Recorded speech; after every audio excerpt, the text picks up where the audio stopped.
En el Mostrador Podcast continúa Al Pan Pan con Mirna Schindler, la conversación que buscas para comenzar tu mañana.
Estamos de regreso y bueno, les contábamos que ayer culminó la reunión entre Rusia y Estados Unidos para analizar una posible tregua en Ucrania.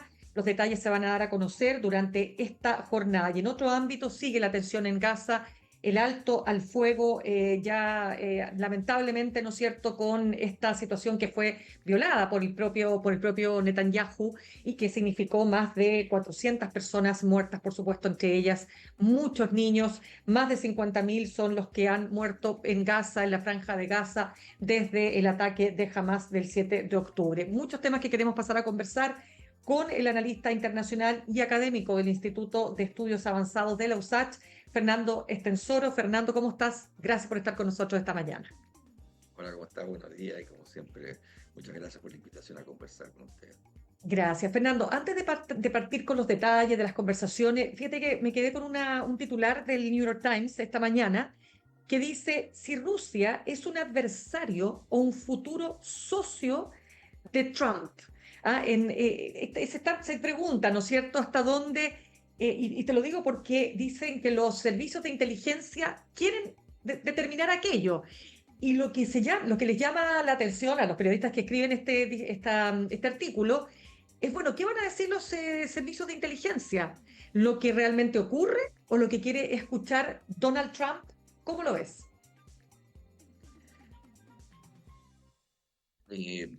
Bueno, yo creo que el tema es que tampoco hay que personalizarlo tanto en Trump. O sea, ¿a qué me refiero? A ver. Lo que hay en Estados Unidos es una feroz lucha sociopolítica. Trump no es solo. Trump tiene grupos y sectores sociales que están detrás de él, ¿ya? Ahora, indudablemente, Trump tiene un estilo que ya lo conocemos, ¿ya? Dice muchas cosas, pero negocia otras. Entonces, con el establishment liberal tradicional, ¿ya?, Trump está en pugna. Por eso que tiene problemas con ciertos medios, ¿no es cierto?, como el New York Times. Bueno, se compró ya, bueno, tiene a Fox, ¿no es cierto?, pero se compraron el Washington Post, si no me equivoco. ¿Me entiendes? Entonces, lo que hay es una pugna muy, muy seria, ¿ya? Entonces, todo esto va a depender finalmente cómo, en mi opinión, cómo se va a resolver el problema político interno de Estados Unidos. O sea, Trump, lo que te quiero decir, no es una casualidad, ¿ya? Con su estilo, con todo, sí, pero él responde a fenómenos sociopolíticos que están muy profundos, que se analizan. Hay que hacer otro tipo de análisis para entender qué es lo que está ocurriendo con la sociedad estadounidense y con su clase política, ¿ya? Entonces, Trump está, por supuesto, está sacando a mucha gente, muchos servicios, aprendió de la vez pasada, ¿no es cierto?, donde lo que se dice como el Estado profundo, ¿ya? Porque la institucionalidad de Estados Unidos, que son muy importantes, tienen prácticamente vida propia. Las instituciones, los departamentos, los servicios, ¿no es cierto? Entonces Trump empezó como a descabezar eso, por ejemplo, ¿Mm? descabezó la USAID, ¿no es cierto?, que es una agencia gubernamental, pero que ha sido fundamental para la política exterior de Estados Unidos, ¿no es cierto? Y sobre todo va a ser, es como la parte buena de la CIA, ¿ya? La CIA hace la parte mala y la USAID hacía la parte más visible, pero era parte de la política exterior, ¿no es cierto? Sobre todo para injerencia en terceros países. Bueno, todo eso que se ha conocido como que se ha hablado se habla del Estado profundo, etcétera, ¿Ya? esa institucionalidad que es muy poderosa, ¿no es cierto? Evidentemente, eh, los problemas eh, que tuvo también con el FBI, etcétera, puede ser que Trump tenga algún tipo de oposición. Y eso es lo que, a mi juicio, a eso se está refiriendo el, el artículo del diario que tú señalas, del New York Times, ¿no es Claro, cierto?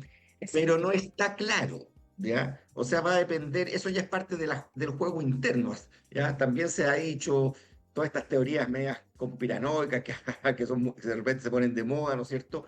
Pero yo creo que las cosas no son mm, algo hay, pero tampoco hay que exagerar. O sea, yo creo que hay una tensión muy fuerte, ¿ya? Y claro, va a depender, o sea, va a depender de hasta dónde puede llegar Trump en ese cambio, ¿ya? Probablemente puede que cambie algunos altos directivos, pero no necesariamente va a cambiar toda la estructura institucional hacia abajo, ¿no? La CIA, ¿cuántos deben ser? Deben ser cientos de miles de agentes, pues no es llegar y cambiarlo. Entonces, Ya. eso yo Entonces, creo en esta lucha, que está claro, reflejando.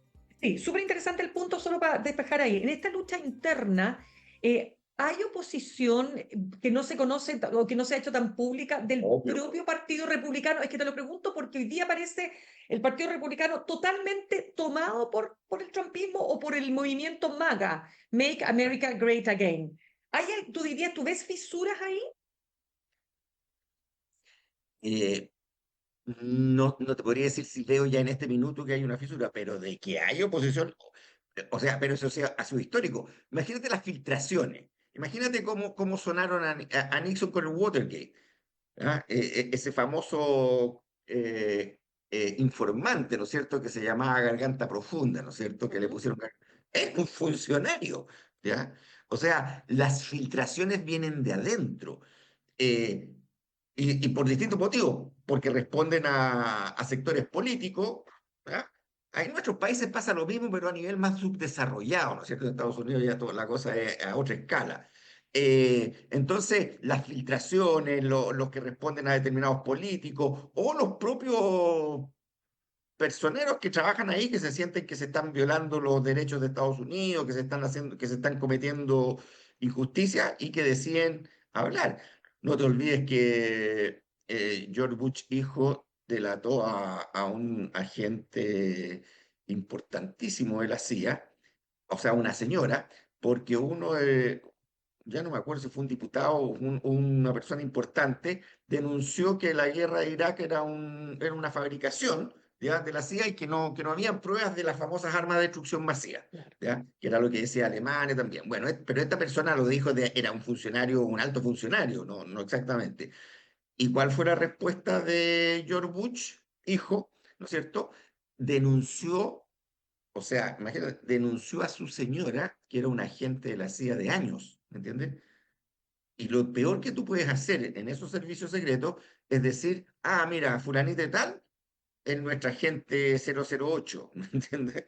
O sea, a ese nivel, y eso salió en el New York Times, o sea, eso es como para que veas cómo también se reflejan las peleas políticas, que también los políticos dicen, ya, perfecto, me traicionáis, yo tengo, o no así lo que yo quiero, yo tengo mucho poder para arruinar tu carrera, ¿ya? Entonces, ¿qué te quiero decir? Debe haber, claro que hay oposición, o sea, son instituciones en sí mismas y no son monolíticas tampoco. ¿Ah? Ya. Eh, Y respecto, perdona Fernando, de la pregunta que se hace el New York Times, ¿es Rusia un adversario o un futuro socio de Es que eso va Estados a Unidos? depender. Es que eso va a depender, pero lo que pasa es que esa es la pelea en el caso de Rusia y la guerra de Ucrania. Trump responde más bien, o respondería, lo vamos a poner en condicional porque con Trump no se sabe, pero hasta el minuto respondería a una visión de la escuela realista de relaciones internacionales, realista y conservadora. ¿Ya? Ya, Los realistas y conservadores, como John Mearsheimer, como Kenneth Waltz, ¿no es cierto?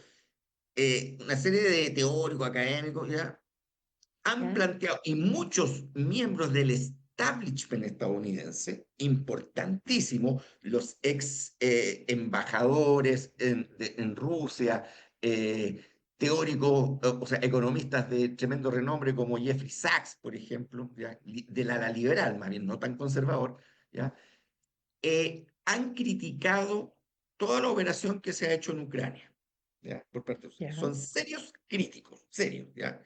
Y con profunda y muy serias razones, porque, porque el problema en Ucrania no comenzó el 22 de febrero del 2022, comenzó en el año, a mediados de los años 90, ¿ya? Ahí comenzó el problema. Y ahí comenzaron los debates y las peleas teórico-políticas, porque cada línea de pensamiento, bueno, se refleja finalmente en líneas políticas y en políticas públicas. Entonces, la verdad es que lo que dice Trump, un poco recogiendo a esta línea, a esta corriente de opinión, por así decirlo, de la política exterior norteamericana, que tiene think tank, tiene universidades, tiene teóricos y tiene actores políticos, es que en realidad el problema de Estados Unidos hoy día no es Rusia, es China, ¿ya? Y que la política que se llevó a cabo en Ucrania, sobre todo, el origen es la política de expansión de la OTAN. Cuando se acabó la Guerra Fría, la OTAN tenía que haber desaparecido porque se acabó el problema del comunismo. La OTAN se hizo para parar el comunismo.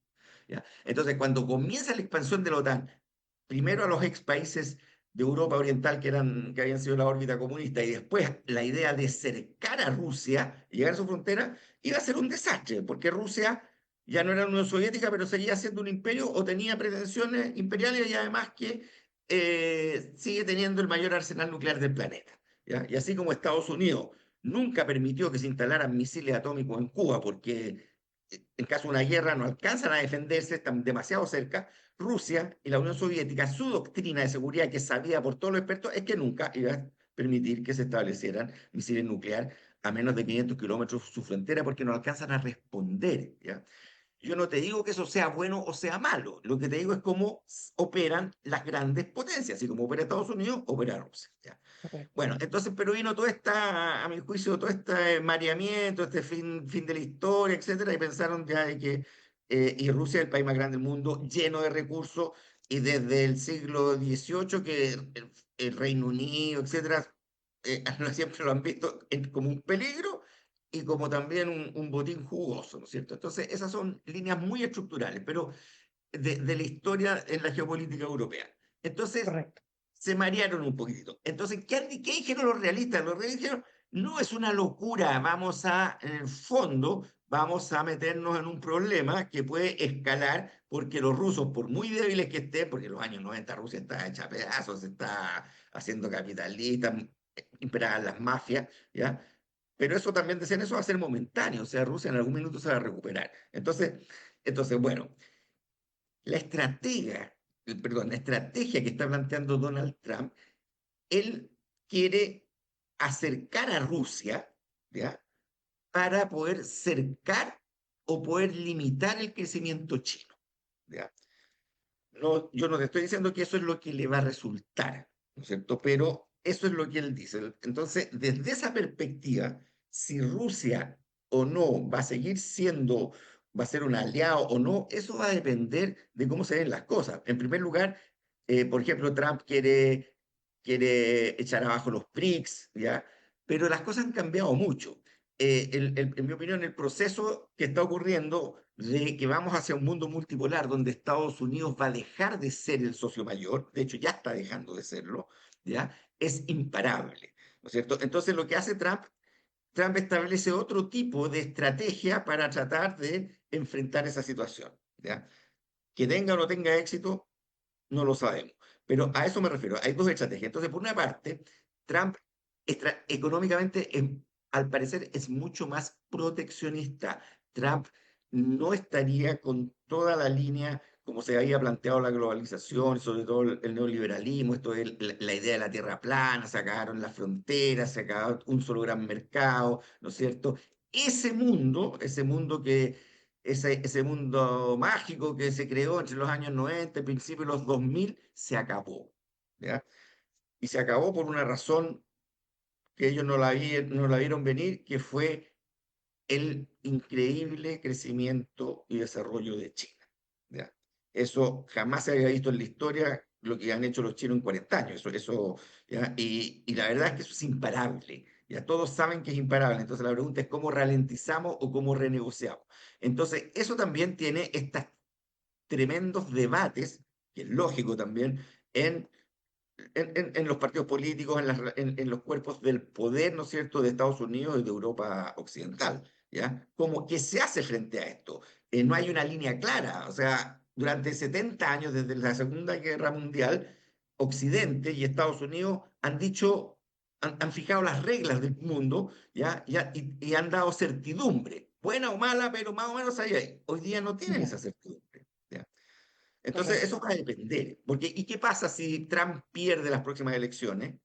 El trumpismo o esto que están armando pierde y vuelve, ¿me entiendes? O sea, lo que a mi juicio, esas son demostraciones de la situación de incertidumbre y de esta incertidumbre que es producto de este fenómeno estructural, ¿ya? Que está dominando en el orden mundial y que yo creo que se va a mantener por un tiempo. Esto no va a ser de fácil solución porque Correcto.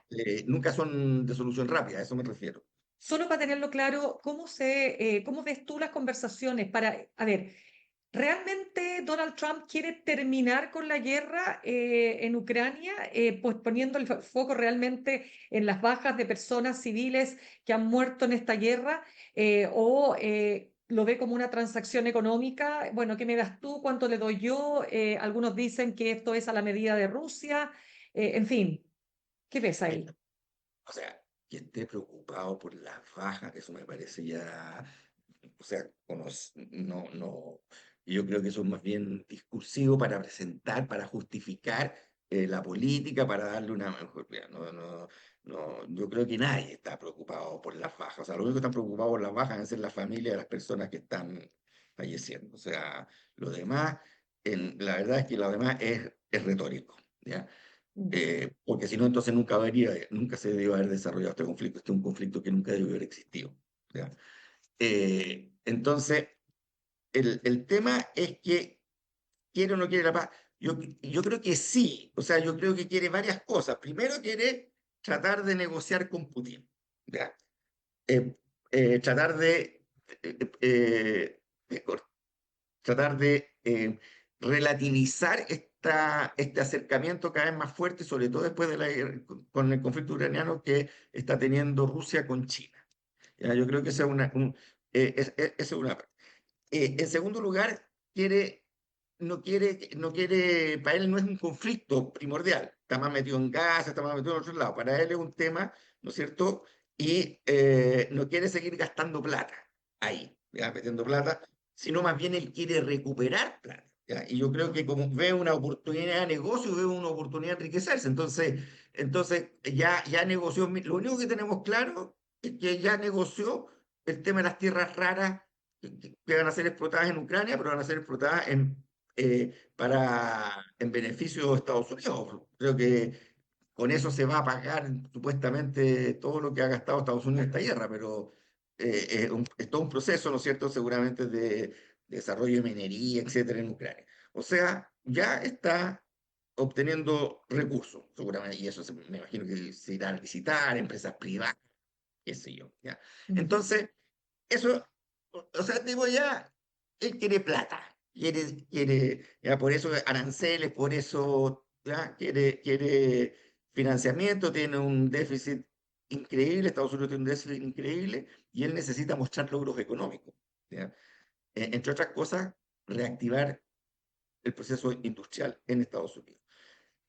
En ese sentido, yo creo que ahora está mediando de, de, de que efectivamente no quiere continuar con el conflicto y va a tratar de buscar una salida en donde pueda salir y Estados Unidos quede bien parado, porque echarle la culpa a Zelensky, eso es pura pelea política. O sea, Estados Unidos tiene tanta responsabilidad como Unión Europea, etcétera, en este conflicto. Por lo tanto, la pregunta es cómo sale, ¿ya?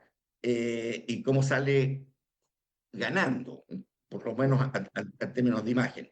Y el otro aspecto, y el aspecto más estratégico, es, claro, establecer un canal de negociación con Rusia. Más allá de que sea Putin o, ¿no es cierto? Indudablemente las afinidades personales, ideológicas, qué sé yo, facilitan, ¿ya?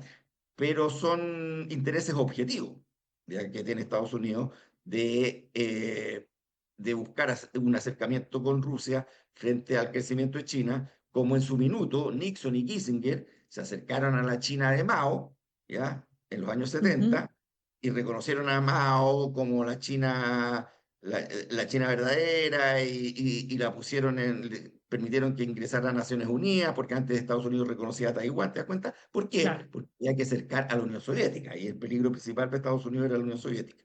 Bueno, ahora está cambiando, ¿ya? Entonces, por ahí está el acercamiento, ¿ya?, que a lo mejor teóricamente puede ser muy coherente, pero en la práctica yo creo que estamos en otra época histórica, ¿ya? No creo que sea tan fácil. Y segundo, eh, hay N señales, otros economistas han planteado todo este tema Ujú. de las famosas sanciones a Rusia. Lo único que Ya, fomentaron es que se crearan métodos de pago alternativos, que muchos países empezaran a negociar su comercio exterior no en dólares, sino en monedas locales. O sea, una serie de medidas que, de continuar, afectan directamente al pueblo de Estados Unidos, ¿ya? claro. No Sí, inmediatamente, no hoy día, perfecto. pero Sí. si se mantiene en el tiempo esta práctica, claro, afecta. Entonces, hay razones también económicas, hay razones estratégicas Claro. para el grupo que dice que hay que acercarse a Rusia. Claramente. Déjame preguntarte ahora por lo de Gaza, porque se nos va acabando el tiempo. Conversamos a esta hora con el académico del Instituto de Estudios Avanzados de los USACH, analista internacional Fernando Estensoro. Fernando, no son pocos los analistas que dicen que lo que realmente hay detrás de esta violación del alto al fuego que se produjo, ¿no es cierto?, hace algunas semanas, algunos días, ¿no? Y que ha significado más de 400 personas muertas, entre ellas muchos niños, por parte de Netanyahu, básicamente responde al hecho de que Netanyahu necesita fortalecerse internamente por las acusaciones de corrupción y externamente por lo que está pasando con el Tribunal Penal Internacional, que le sigue una investigación por crímenes de guerra. Y eso ha explicado, digamos, esta ofensiva tan brutal nuevamente. Realmente Netanyahu lo que quiere, desde tu punto de vista, es terminar, como dicen algunos analistas, aniquilando a los palestinos y en definitiva, erradicar, no a los palestinos, perdón, a Hamas. Y de paso, sacar a los palestinos de la franja de Gaza.